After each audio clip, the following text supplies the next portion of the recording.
সালাত নিয়ে কিছু কথা। আমি এমন সালাত আদায় করি যেন আমি আল্লাহকে দেখছি। বাণী হযরত মাওলা আলী আলাইহিসসালাম।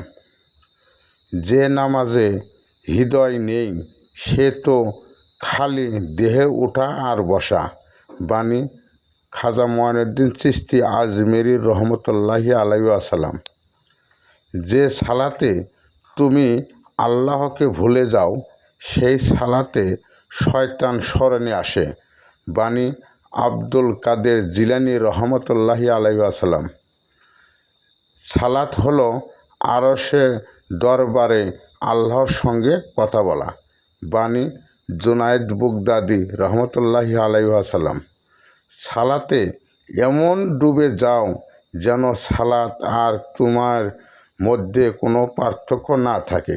বাণী বায়েজিদ বোস্তামি রহমতুল্লাহি আলাইহিসসালাম। জয় গুরু, জয় হোক সকল মানবতার।